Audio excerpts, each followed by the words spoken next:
فاضي؟ حتى انت ليش انت روح؟ انا عشان ناسق بزباله لازم نروح. طيب حتى امشي.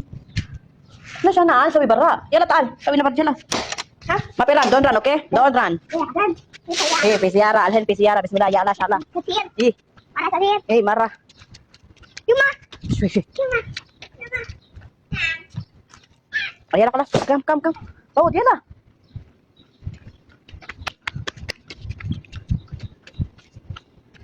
Nagdoorbell ka na naman dyan, nagdoorbell ka na naman.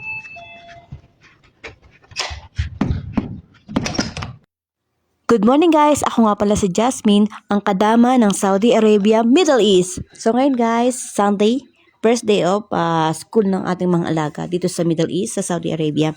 Kung sa Pilipinas ay Monday ang start ng klase nila, dito sa Saudi Arabia ay Sunday kasi ang pinakapahinga nila ay Friday and Saturday.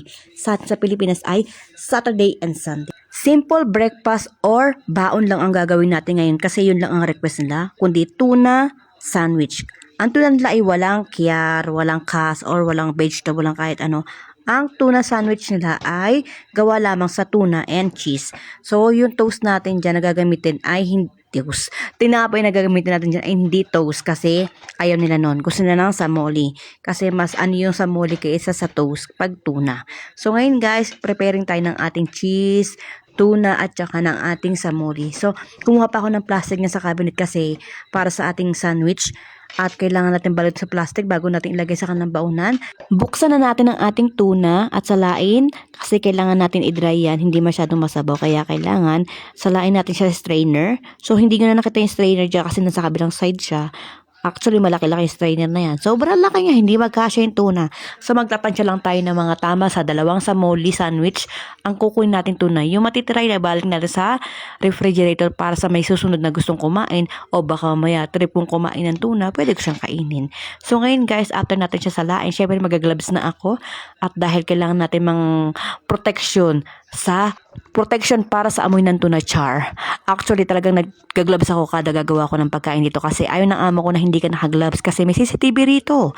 Nakikita niya kung naka-gloves ka o hindi, kung anong ginagawa mo at minsan pa sinusum niya yan kung anong talagang ginagawa mo at kung anong kinakain mo char. Totoo yan.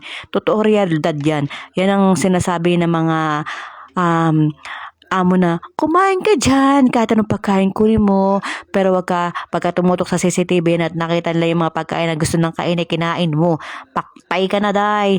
Napakadali lang gawin ng tuna sandwich kung tutuusin kasi iba dyan, di ba? Ang tuna sandwich na ginagawa nila ay meron pang kas, meron pang kiyar, meron pang tomato, at meron pa siyang mayonnaise. So actually, mga lagaw ko ayaw nila ng ganung style. Ang gusto lang nila ay cheese, cream cheese, ipapahid mo. Kaya lang gusto lang nila dadamihan mo yung cream cheese para mas malasa. So nilagay ko na yung isa sa oven para uminit-init siya at maganda yung pagkakaan ng ating samoli para hindi siya masyadong malambot, medyo crunchy. Gusto nila yung ganun, yung medyo crunchy yung tinapay para at least pag kinagat nila, meron naman parang excitement, hindi yung parang lantay na parang may tubig baga. Ayaw nila ng toast sa tuna sandwich. Gusto nila yung samoli kasi pagka toast ang ginamit, para siyang pag nabasa ba, parang wala na, lantay na. Hindi ka baga ng samoli. Kahit sabihin mong medyo basa-basa, pagka nilagay mo sa oven ng sandwich, abay para siyang naninigas. Yung para bang pagka-toast-toast, ay gusto nila yung mga crunchy-crunchy. Gusto yung mga para pag kinahagat nila ay parang kaya yun lang guys, tapos na tayo. So, lagyan natin siya sa oven. Pagkatapos natin ilagay sa oven yan at prepare na natin ng ating mga bauna na gagamitin para sa ating mga alaga. So, naghanap ako ng tissue. Wala akong makuha tissue. Kasi walang tissue ngayon sa ating kusina. So, ayan na guys, init ko ng ating sandwich. So, i-prepare na natin ating mga plastic dahil ilalagay sa plastic at ilalagay na natin sa ating mga baunan. Sa baunan ng ating mga alaga actually. Nakakatuwa lang dyan kasi yung baunan. Akala ko nasan yung baunan. Nasa refrigerator pala lahat. Hinahanap ko. Yung pala nasa refrigerator kasi nagbaon pala sila ng waraganib na ginawa ko kahapon. Nagulat ako pagka tingin ko sa refrigerator. Meron baunan na dalawa. Ayun pala sa laga ko at tinignan ko meron mga waraganib. Kaya ayun, nilipat ko yan. Yung violet na yan, tinanggal ko yan. Inilipat ko dun sa black na baunan at sa alaga ko naman isa-isa Hello Kitty kasi meron dun waraganib na nakalagay sa malit na baunan. Kaya pala sabi ko, bahasan kaya mga baunan ng mga batang ito? Hindi ko makita. Naglagay tuloy ako ng bagong baunan. Kaya yan guys, so nakita ko yung baunan. Kinuha ko. So ilagay na natin sa baunan ng kalang mga baon. So fast forward tayo. At dumating ng ating mga amo galing sa trabaho at mga alaga sila galing sa school. So ngayon sabi ng amo ko, hindi ko mahawakan ng pintuan, puro alikabok at puro buhangin. At binaldeho ko na nga ang aming pintuan na sobrang dami ng alikabok at buhangin. Siguro nag-sunstorm na naman dito sa Saudi Arabia, Riyadh, kaya ganyan ang aming mga pintuan. So actually hindi lang yung pintuan na yan, pati pintuan ng garahe at pintuan ng papasok dito sa aming lugar. Pati yung mga mersihan ng mga alaga ko ay punong-puno ng buhangin. So sinimulan ko muna sa pintuan namin at pinasok na ng tubig ang aming bahay. Kaya kailangan ko muna siyang wiper rin palabas.